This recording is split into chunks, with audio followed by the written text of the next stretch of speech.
Assalamualaikum warahmatullahi wabarakatuh. Ustazah izin bertanya, bagaimana cara untuk memulai mengarahkan anak mengenal Rasulullah SAW dan mengenal orang-orang soleh, padahal di sisi lain anak tersebut sudah terlanjur mengenal bahkan kecanduan game dan gadget.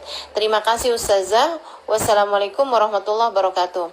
Iya, udah ada aliran lain ya di sungai anakmu. Kamu harus menjadi atau harus ada aliran-aliran lain juga yang juga ikut mengalir gitu ya, dan diharapkan aliran tersebut itu akan lebih besar gitu dibandingkan dengan aliran yang satunya ini gitu. Hati-hati terhadap anak-anak yang kecanduan gadget, mereka bisa tantrum, mereka bisa antisosial, mereka bisa menjadi pribadi-pribadi yang kurang-kurang terdidik ketika mereka hidup dengan dunia mereka sendiri, apalagi dengan dunia game yang ada di dalam pikiran mereka. Bahkan teman-teman sekalian, saya baru tahu juga bahwa ternyata game-game itu dibuat ada umurnya. Yang kalau misalnya ada anak umur 6 tahun gitu memainkan gadget, memainkan game, untuk anak umur 12 tahun itu kadar stresnya tidak mampu dia tahan, akan menjadikan anak jadi stres, bahkan lebih dari itu anak bisa depresi, bisa segala macam gitu kan. Karena memang itu kayak anak SD disuruh nyelesain soal-soalnya anak SMP gitu. Seperti itu teman-teman sekalian, itu tingkat tingkat stresnya itu bisa sangat tinggi gitu. Nah gimana nih Ustazah sekarang nih anak saya ini kecanduan game gitu, gimana caranya biar anak saya itu bisa kenal sama Nabi Muhammad gitu ya. Ya sambilan diusahakan untuk bisa mengendalikan gadgetnya ini dulu gitu. Memang sama anak-anak nih saya nggak tahu juga, karena nih yang nanya ini nggak ngasih tahu umur anaknya berapa ya. Tapi seperti ini nih, ngadepin anak itu kan Sayyidina Ali sendiri tuh pernah bilang tuh, anak umur sekian sampai umur sekian gitu ya, anak umur kecil sampai dengan umur 5 tahun atau 7 tahun kalau salah, itu jadikan dia sebagai raja atau ratu gitu kan, kita ratukan aja gitu. Nah nanti tuh sampai dengan umur 5 tahunan gitu ya, umur 6 tahunan itu jadikan dia sebagai tawanan gitu. Yang kita tuh mesti yang tarik ulur gitu, mesti yang tawar-tawaran sama dia gitu. Gimana kalau gini, gimana kalau kayak gini, seperti itu gitu. Jangan kita lost teman-teman. Jangan kamu biarkan aja kamu main game, ya udah main game aja gitu. Atau misalnya kita kasih aturan-aturan yang dia nggak mau sepakat gitu kan. Pokoknya jam sekian nggak boleh main game gitu. Dia hanya akan marah-marah ya, dan dia mungkin akan melakukan kegiatan-kegiatan yang membuat kamu nggak tahan, akhirnya kamu terus kasih juga gitu gamenya, seperti itu gitu. Jadi kita harus memperlakukan dia sebagai tawanan, kayak tawanan perang, harus ada kayak tawar menawar antara dia gitu. Oke, boleh main game di jam sekian ya nak, jam sekian kamu harus sekolah, jam sekian kamu harus belajar, jam sekian, sambil kamu masukin hal-hal yang lain yang positif juga kepada diri anak-anak kita gitu. Seperti itu teman-teman sekalian gitu. Harus ada diajarin kedisiplinan gitu kan. Nah, salah satu dari metode untuk kamu mengajarkan kebaikan-kebaikan dalam diri anak adalah dengan mengenalkan sosok-sosok gitu ya. Anak itu perlu sosok teman-teman. Mereka tuh perlu hero. Makanya hampir semua film kartun itu ada sosok pahlawannya gitu kan. Ada sosok orang antagonis dan protagonis gitu kan. Itu selalu aja seperti itu gitu. Jadi memang anak kamu perlu gambaran tentang siapa nih yang seharusnya saya ikuti gitu. Dalam hal ini perlu bagi kamu untuk mengenalkan baginda Nabi Muhammad SAW. Dan tentu saja mau mengenalkan Nabi Muhammad itu kejauhan gitu kan.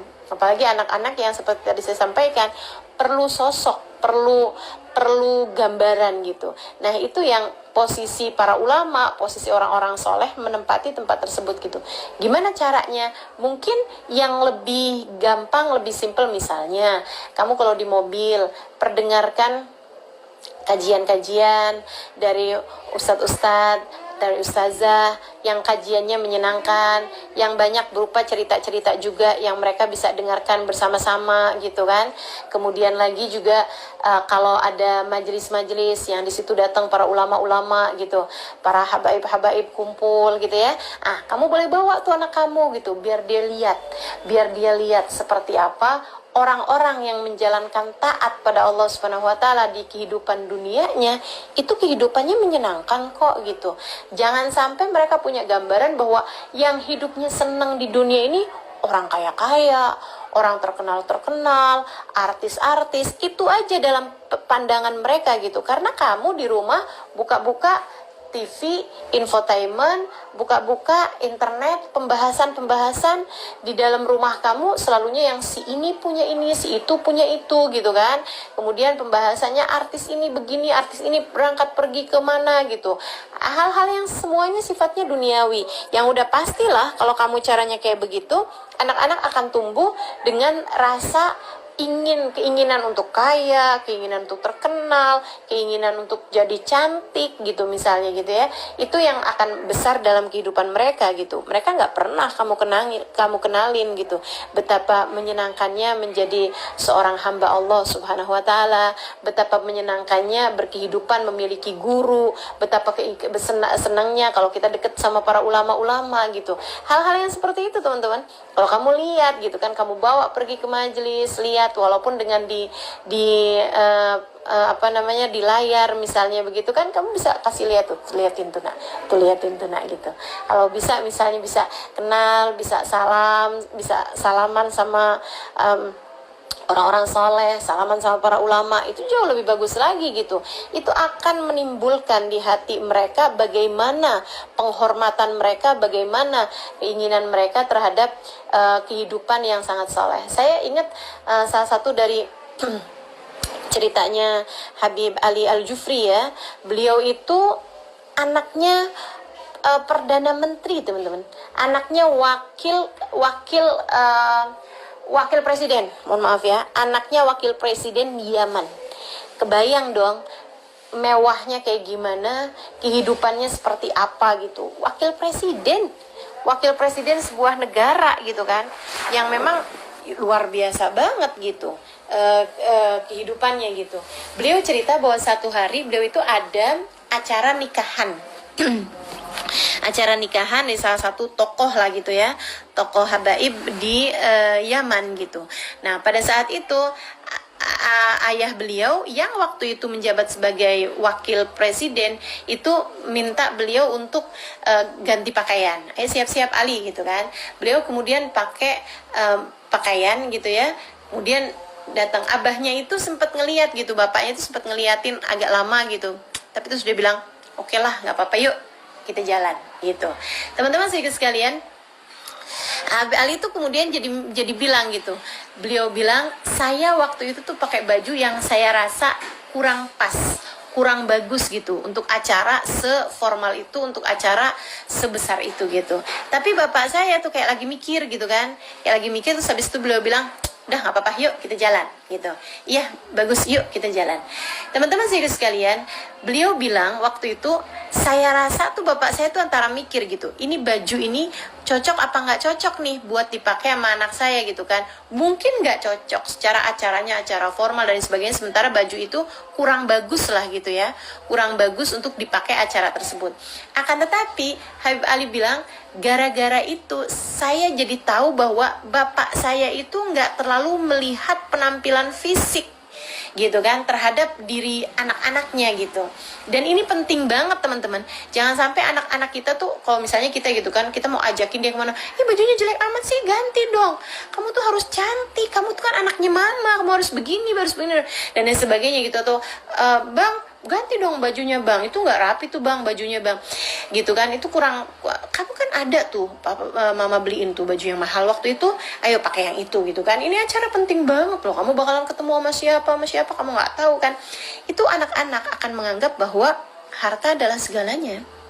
Mereka akan berpikir bahwa kalau mereka mau hidup senang, kalau mereka mau hidup happy, kalau mereka mau hidup bahagia, mereka harus pakai pakaian bagus, mereka harus berhias, mereka harus tampil dengan bagus gitu. Saya nggak lagi bilang bahwa kamu pakai pakaian yang kayak pakaian gembel gitu ya, pergi ke acara yang penting gitu. Enggak, teman-teman saudara sekalian. Tapi seenggaknya kita harus mikirinnya itu jangan fokus anak-anak kita itu hanya kepada tampilan-tampilan fisik gitu. Hati mereka, happy-nya mereka, senangnya mereka itu harus jauh lebih kamu pentingkan daripada sekedar fisiknya tersebut. Oke, kemudian Habib Ali cerita lagi bahwa beliau itu sampai di majelis tersebut, itu beliau udah lihat gitu, satu orang tua yang sangat dihormati orang, dan ini adalah seorang ulama begitu ya, dan orang tuh semuanya kayak nunduk di depan beliau gitu kan. Terus Habib Ali kecil tanya kepada bapaknya gitu, dan itu adalah seorang wakil presiden, teman-teman, yang keberadaannya beliau di majelis tersebut itu sangat dimuliakan, sangat dihormati sebagai seorang wakil presiden gitu kan. Beliau tanya gitu, ayah itu siapa? Orang itu tuh siapa? Dan ayahnya bilang, nak, kamu harus salim sama orang itu. Jadi ayahnya tuh nggak lihat gitu kan ke orang itu sebelumnya. Tapi begitu Habib Ali tanya gitu, itu siapa ya gitu. Ayahnya tuh dengan antusias, beliau kemudian bilang bahwa, nak, yuk kita pergi ke situ gitu. Itu adalah seorang ulama besar. Beliau adalah Habib Abdul Qadir bin Ahmad Bilfiqi. Habib Abdul Qadir bin Ahmad Asgaf. Abdul Qadir bin Ahmad Asgaf. Yuk kita temuin beliau. Kamu harus minta doa dari beliau gitu. Kemudian ayahnya membawa Habib Ali Jufri berjumpa dengan Habib Abdul Qadir, kemudian ngasih tahu gitu bahwa ini adalah anak saya Ali gitu kan, dengan ketawaduan beliau, padahal beliau itu seperti yang tadi saya sampaikan adalah seorang wakil presiden pada waktu tersebut. Kata Habib Ali, saya pun mencium tangannya, kemudian orang tersebut memandang saya terus mendoakan saya dan lain sebagainya, nanyain kamu siapa namanya gitu kan. Dia bilang saya Ali, Beb. Kemudian dia doakan, dia bilang sejak hari itu saya jatuh cinta kepada beliau, dan sejak hari itu juga saya ingin selalu berjumpa dengan orang itu.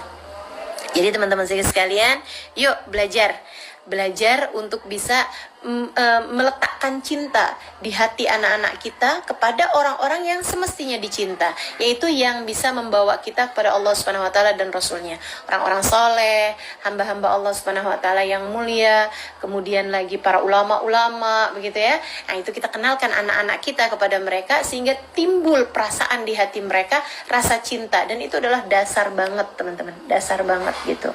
Kamu nggak usah khawatir para ulama, bahkan nggak usah ulama-ulama yang besar-besar ya. Saya ketika berjumpa dengan anak-anak kecil gitu kan, saya akan mendoakan mereka gitu, semoga jadi hamba Allah yang soleh, semoga jadi ahli sujud kepada Allah gitu. Seperti itu teman-teman. Saya yakin para ulama-ulama, apalagi mereka-mereka tentu saja ya, ulama-ulama yang beneran ulama. Saya ini kan baru ya, belum jadi ulama gitu kan.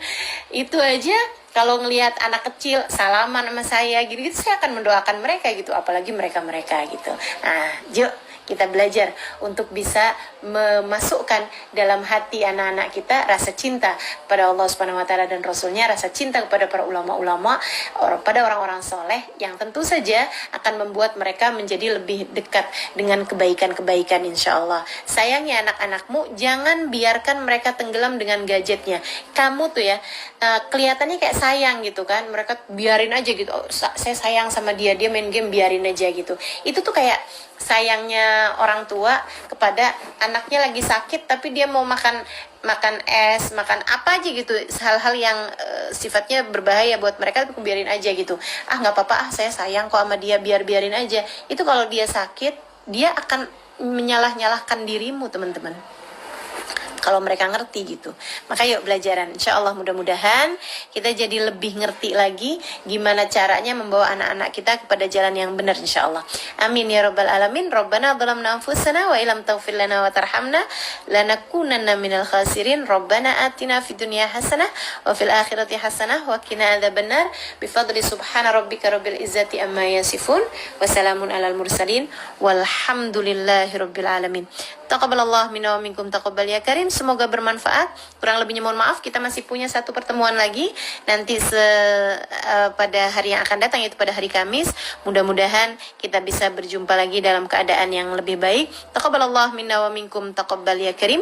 Wa sallallahu ala sayyidina Muhammadin wa ala alihi wa sahbihi wasallam. walhamdulillahi rabbil alamin. Asyhadu an la ilaha illallah, astaghfirullah, nas'alukal jannata wa na'udzu bika minan nar. Asyhadu an la ilaha illallah, astaghfirullah, نسألك الجنة ونعوذ بك من النار. أشهد أن لا إله إلا الله، أستغفر الله، نسألك الجنة ونعوذ بك من النار.